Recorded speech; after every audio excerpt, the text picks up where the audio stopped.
Makanya taubat dan istighfar termasuk salah satu amalan yang membuat syaitan kesal. Kan digoda syaitan kan? Proses syaitan menggoda kita sebentar atau lama? Ya lama, sampai kita jatuh dalam dosa. Digoda sampai syaitan, subhanallah, syaitan salah satu makhluk yang tidak pernah putus asa. Beda sama manusia sekarang. Sebentar aja berusaha sedikit putus asa, gagal, tidak berhasil. Kalau syaitan menggoda kita sampai titik terakhir nafas ruh keluar, baru dia berhenti. Tak akan berhenti menggoda manusia sampai dia meninggal. Tapi apa yang membuat syaitan kesal?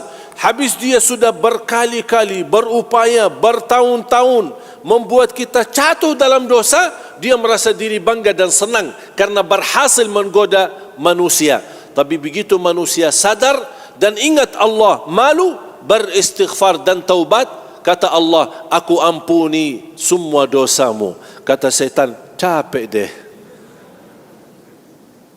Makanya syaitan tak senang taubat dan istighfar.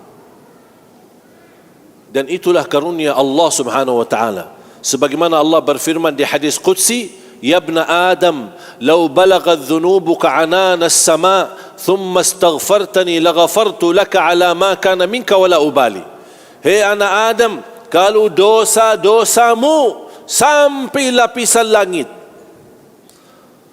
mohon maaf, kalau kumpulkan semua dosa manusia, belum tentu sampai ke lapisan langit. Apalagi dosa satu orang, tak mungkin bisa sampai.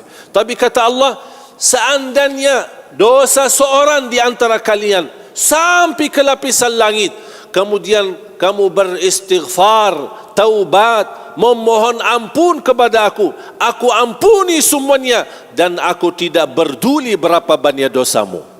Itu kata Allah di hadis Qudsi.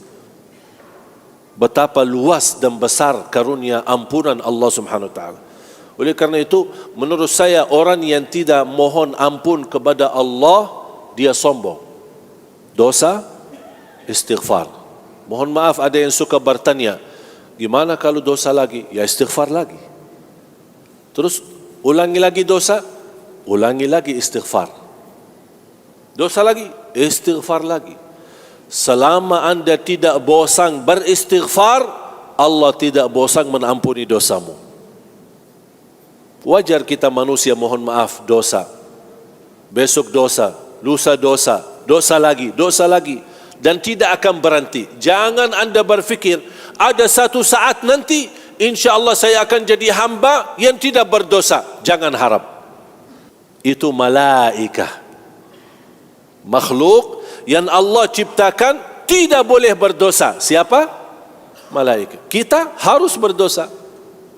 Dosa kadang-kadang kita menyakiti perasaan orang tua, tapi kita tidak sadar, membuat orang tua sakit hati.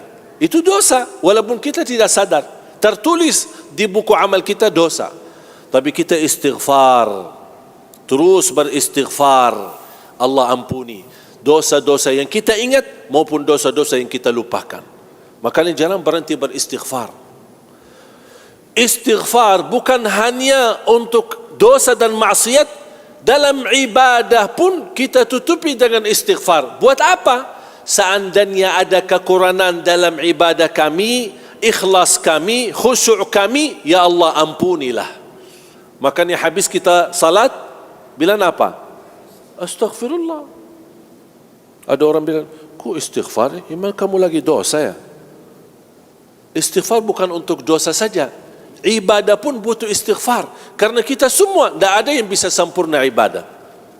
Sehebat apapun, tidak bisa sempurna ibadah. Mau dia ustaz, mau dia habib, mau dia siapa, tidak bisa sempurna ibadah. Manusia punya kemampuan terbatas. La yukallifullahu nafsan illa wus'ah. Makanya kekurangan kita tutupilah dengan istighfar.